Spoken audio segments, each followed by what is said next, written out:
I'm Anthony Furey here with National Post columnist Chris Selley. And Chris, as I was looking around for matters to discuss related to the Ontario election, as we do here, I found myself hard pressed to find any news coverage the past couple days in major news outlets across the province. And I found that kind of curious. I was trying to remember when the last time that happened, that we were in the middle of an election, a week before the big day, and yet no news outlet is really talking about it. And then I cross-referenced that with electoral turnout rates, found how 2022 was historically the lowest Ontario voter turnout rate in recorded history, 44%. And it had me wondering, what are we going to see on February 27th? What sort of turnout will we see? What sort of voter interest? And what will this even mean for Doug Ford's mandate, assuming he's reelected? Yeah, I mean, it's a great question. It seems entirely possible to me that the turnout could be lower.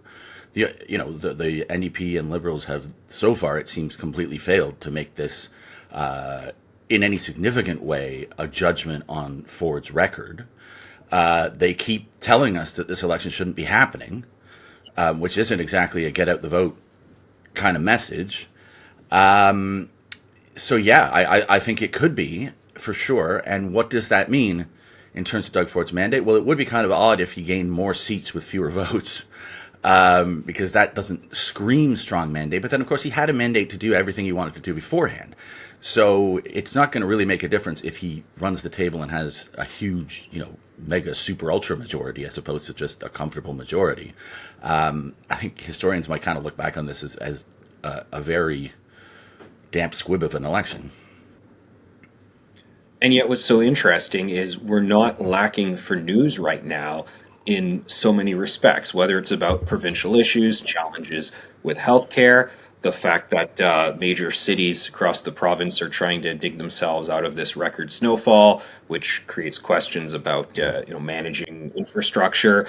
And then there's obviously the Trump tariff angle, which has been dominating the election discussion, and the fact that there is a prime ministerial selection underway, not to be mistaken with a federal election, but all of these things you would think would add to the excitement of an Ontario election, but instead, the one thing where we're all going to the ballot box on, the one thing that all sort of provokes the participation of the regular citizen, that's the thing that's a dud in all of this. Yeah, I mean, media outlets like the sort of day-to-day campaign trail dramatics, right? There just haven't been very many of those. I mean, Doug Ford isn't really even talking to reporters anymore. So, yeah, and on those substantive issues like healthcare, again, and I've said this before, they don't really disagree on all that much. They're yelling at Doug Ford for private healthcare, but he doesn't have, privatizing healthcare as one of his major planks or anything. They all seem to agree on the idea of family health teams, primary care teams, as opposed to just having one, your own GP.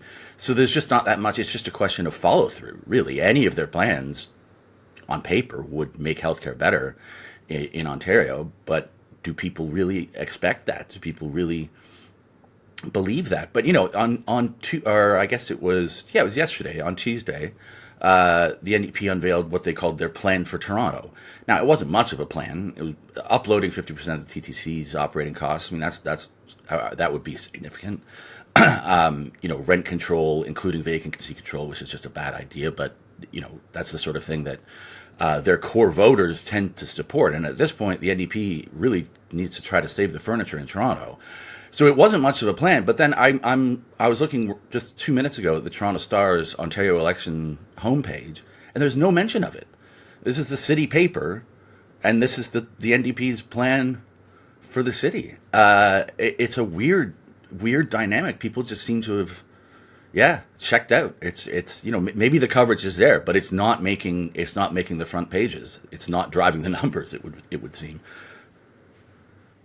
Yeah, it's like if an election was called and nobody showed up, what would we do? It's sort of this curious philosophical discussion coming out in real time right now, as I guess to maybe Doug Ford's advantage and perhaps to their original strategy, this is how they wanted things to unfold. Because I think we're in a situation now where we are probably going to see the historically lowest turnout rate ever for an Ontario election. And I don't think we're healthier off for all of that. Well, let's leave it at that. I'm Anthony Furey with Chris Selley. Thanks, everyone.